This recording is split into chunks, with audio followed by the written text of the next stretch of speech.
श्री गणेशाय नमः। ओम श्री परमात्मने नमः। गजाननं भूतगणाधिसेवितं कपितजम्बूफलचारुभक्षणम् उमासुतं शोकविनाशकारकम् नमामि विघ्नेश्वरपादपङ्कजम्। गुरुर्ब्रह्मा गुरुर्विष्णु गुरुर्देवो महेश्वरा गुरुर्साक्षात् परब्रह्म तस्मै श्री गुरुवे नमः। नारायण नमस्कृत्यं नरं चैव नरोत्तमं देवीं सरस्वतीं व्यासं ततो जयमुदीरयेत्।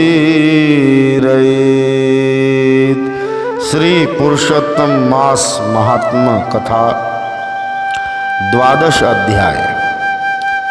श्री नारद जी बोले, जब भगवान शंकर चले गए तब हे प्रभु उस बाला ने शोक कर क्या किया सो मुझे बताइए। श्री नारायण बोले, इसी प्रकार राजा युधिष्ठिर ने भी भगवान श्री कृष्ण से पूछा। सो भगवान ने राजा के प्रति जो कहा वही मैं तुमसे कहता हूँ। श्री कृष्ण बोले, हे राजन, इस प्रकार जब भगवान भोलेनाथ चले गए तब वह बाला अत्यंत प्रभावित हुई। लंबे लंबे श्वास लेते हुए वह बाला रोने लगी। हृदयाग्नि से उठी हुई ज्वाला से जलते हुए अंग वाली वह तपस्विनी जले हुए पत्ते की तरह कांपने लगी और रोते रोते अति कृशकाय हो गई। दुख और ईर्ष्या को प्राप्त उस कन्या का बहुत समय व्यतीत हुआ।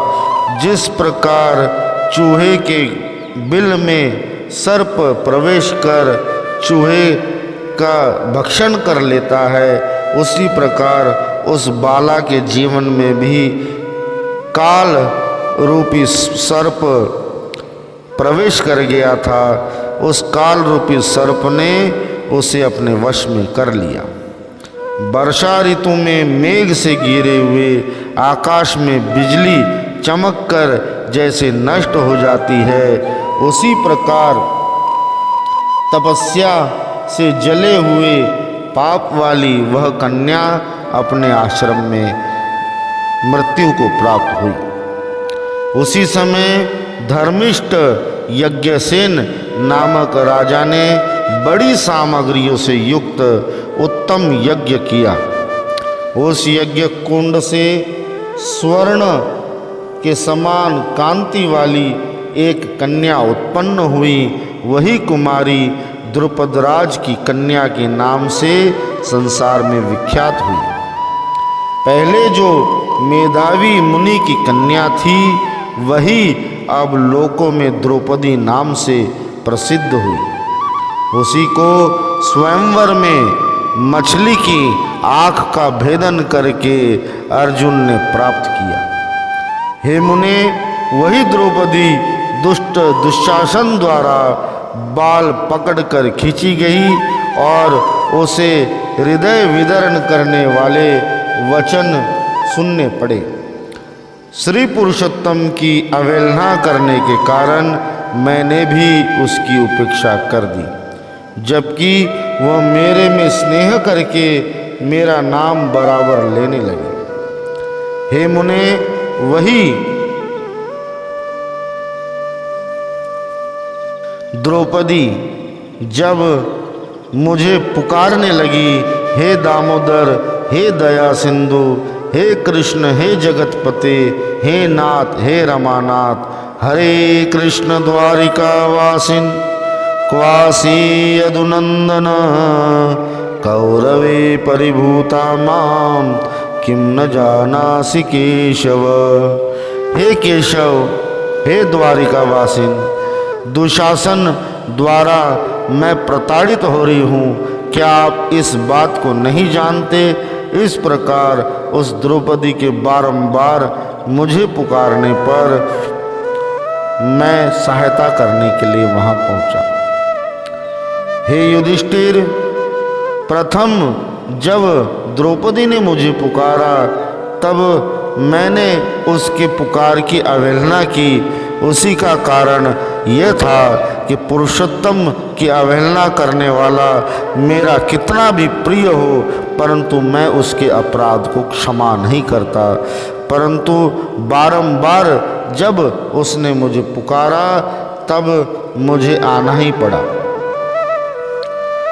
यद्यपि पहली पुकार में मैंने उसकी ओर ध्यान नहीं दिया, परंतु दुशासन से पराभूत होकर जब आर्त स्वर से जब द्रौपदी संपूर्ण मेरी शरण में गई, तब मुझ शरणागत रक्षक को उसकी शरणागत की लाज रखनी पड़ी। सदा मेरे में प्रेम रखने वाली, जिसका मैं प्राण हूँ, जो मेरी सखी है, जो मुझे प्राणों के समान प्रिय है, ऐसी द्रौपदी की भी पुरुषोत्तम की अवहेलना करने के कारण मुझे उपेक्षा करनी पड़ी। यह पुरुषोत्तम मुनियों और देवताओं से भी सेव्य है, फिर समस्त कामनाओं को देने वाला यह पुरुषोत्तम मनुष्य द्वारा तो सेवनीय है। अतः पांडुनंदन, जिन पुरुषों ने द्रौपदी के बालों को खींचते हुए देखा है, हे महाराज, उनकी स्त्रियों को भी वैधव्य देखना पड़ेगा। दुर्योधन आदि राजाओं को यमराज के भवन में मैं पहुंचाऊंगा। बाद में तुम समस्त शत्रुओं का नाश कर अपने राज्य को प्राप्त करोगे। हे राजन, ना तो मुझे लक्ष्मी प्रिय है, ना बलभद्र जी प्रिय है, ना देवी देवकी, ना प्रद्युम्न, ना सातकी। मुझे मेरे भक्तों के समान कोई दूसरा मुझे प्रिय नहीं है, और जिसने मेरे भक्तों को पीड़ा पहुंचाई है उससे मैं सदा ही पीड़ित रहता हूँ। अतः पांडव, उसके समान मेरा कोई शत्रु नहीं। उसके अपराध का फल देने वाला स्वयं यमराज है, क्योंकि ऐसे दुराचारी लोग दंड देने के लिए भी मेरे देखने योग्य नहीं है। श्री नारायण बोले, श्री कृष्ण ने उन पांडु पुत्र युधिष्ठिरों को और द्रौपदी को समझाकर द्वारका जाने की इच्छा प्रकट की। भगवान बोले, हे राजन, मेरे वियोग से मेरे परिजन बड़े दुखी है। मेरी माता देवकी, पत्नी, पुत्र, स्त्रियां सभी मेरी दर्शन की अभिलाषा में राह पर टकटकी लगाए बैठे हैं। अतः अब मुझे द्वारिका जाना चाहिए। श्री नारायण बोले, इस प्रकार कहते हुए देवेश श्री कृष्ण के गमन को जानकर पांडु पुत्र किस प्रकार गदगद कंठ से बोले। पांडु पुत्र बोले कि हे भगवान, जिस प्रकार जल में रहने वाले जीवों का जल ही जीवन होता है, उसी प्रकार हे कृष्ण, आप हमारे जीवन हो, आप हमारे रक्षक हो। सदैव ही आपने हमारी रक्षा की है।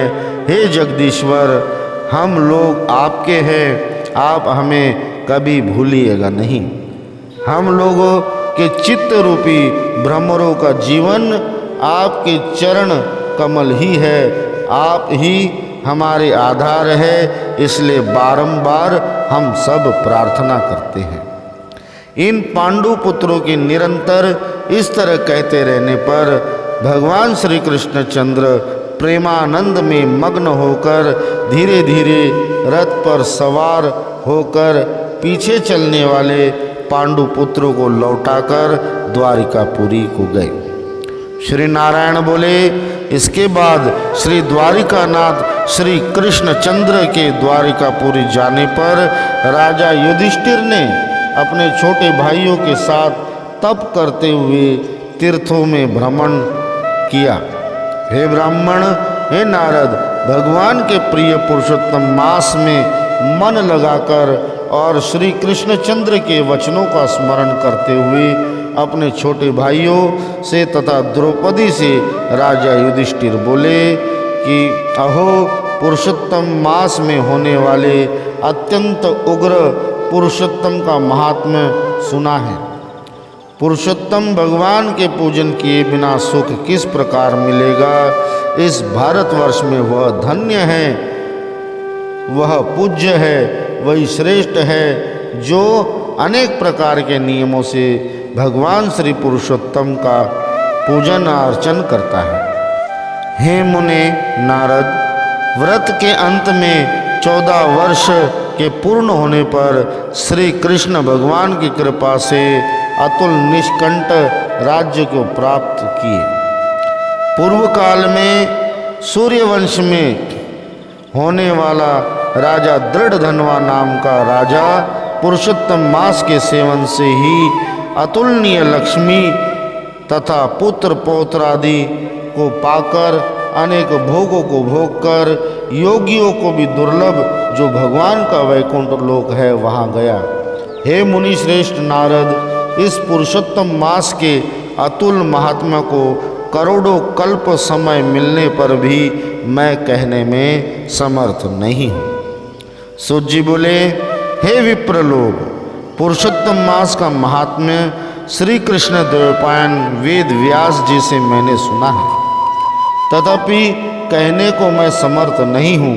इस पुरुषोत्तम मास के अखिल महात्म्य को स्वयं नारायण जानते हैं या साक्षात वैकुंठवासी हरि भगवान जानते हैं, परंतु ब्रह्मादि देवताओं से नमस्कार किए जाने वाले हैं चरण पीठ जिनके, ऐसे गोलोकनाथ श्री कृष्णचंद्र भी अपनाए हुए पुरुषोत्तम मास का संपूर्ण महात्म्य नहीं जानते हैं, तो मनुष्य कहाँ से जान सकता है।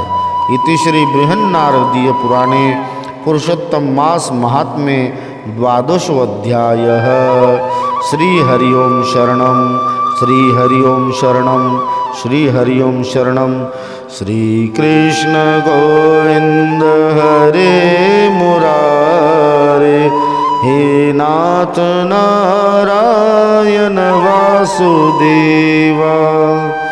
जय जय श्री राधे, जय जय श्री राधे, जय जय श्री राधे श्याम।